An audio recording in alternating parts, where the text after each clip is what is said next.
Hey guys, welcome back to Standard Time. In today's video we've got yet another special watch. The new Oyster Perpetual in 41mm with that yellow dial. Now this is fun. Now I got to try this piece at Ken's Watches. Massive shout out to Ken's Watches because they're literally letting me get hands-on with these pieces, and these are quite exclusive watches. This is not a sponsored video or anything. I just want to give a shout out where it's due. So let's get on with the video. So if you remember back when the Rolexes released the new ones, the 2020 releases, the Oyster Perpetuals, the new Submariners, the new Sky Dwellers, I made a video saying that 39mm for the Oyster Perpetual was the perfect size, and RIP to the perfect size 39mm back when they changed it to 41. So now this piece in hand is the 41mm Oyster Perpetual. Has my verdict changed on the sizing? Well, no, not really. Now that I've got it in hand, it's kind of just helped me confirm that 39mm was the best size for an Oyster Perpetual, or for this Oyster case watch. Why? You do notice the extra real estate on the dial at 41mm that you did not notice at 39. That's not a good thing. I really do think that when you notice that extra real estate on the dial, it kind of brings down the overall sophistication of the watch. Now this is not supposed to be a dress watch, it's a stainless steel sports model, so typically sports models do have bigger dials. But when they increased from 39 to 41, and if you try both, you really do feel that the 39 felt a little bit more sophisticated, a little bit more subtle, and a little bit more generally versatile.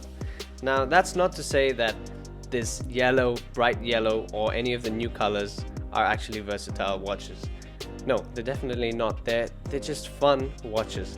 They're attainable, fun watches that have a really playful character surrounding them. So is this your everyday watch? Maybe if you're eccentric and you really like to play around with your styles and designs, sure, it can be an everyday watch. But for the majority of people, I think these new Oyster Perpetuals in these funky colors are not meant to be everyday watches. But still, I think that at 39mm, that was really a perfect size. Now looking at the comments from that previous video where I said that 39 was the best size, there's equal hate and equal love to that argument.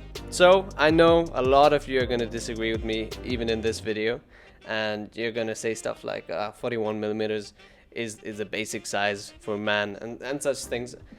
Alright, that's fine, that's your decision, whatever, I don't really care about that. But I really do think that 39 was better suited to this watch.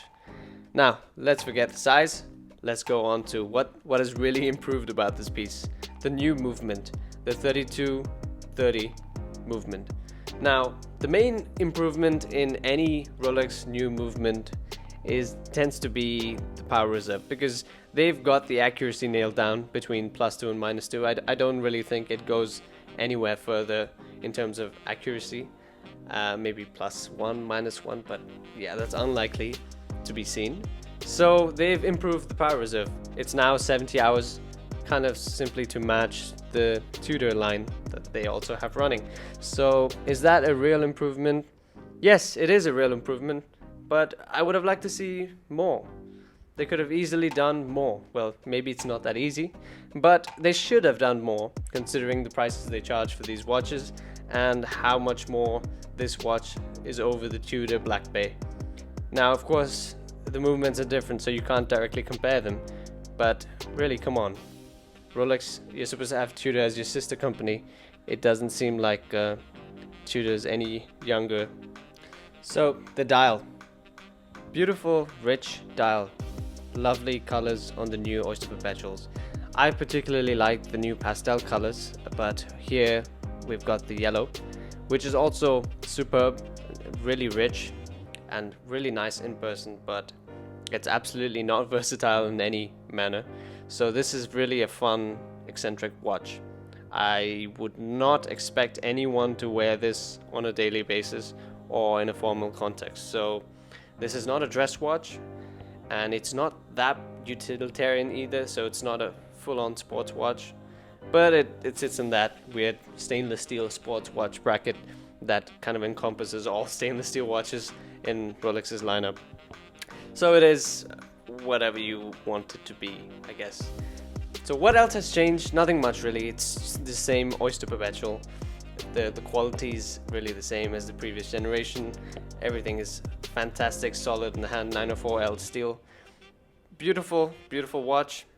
It feels exactly the same as the previous ones, just that this one sits a bit larger on your wrist. You're watching this video because you're considering whether you want to get this piece. Well, I don't think any video would really do these new Oyster Perpetuals justice in terms of the richness of the color of the dial, because that's really your only criteria when you're deciding to buy such a watch with such a funky color. You have to see it in person, and you have to know whether that certain shade or hue is something to your taste. Now with Rolex, as usual, you can't find any of these at the stores, at the 80s. Maybe at some boutiques if you're lucky, but very, very unlikely. So that is an absolute shame. So in conclusion, is this new Oyster Perpetual really worth the premiums that it's going for? About 2 times retail price? Absolutely not. It's an Oyster Perpetual. It's the same watch that it always was. It wears a bit bigger, so do try it out on your wrist. For reference, my wrist is a little over 7 inches, and I still prefer the 39. Thanks for watching, guys. See you next video. Cheers.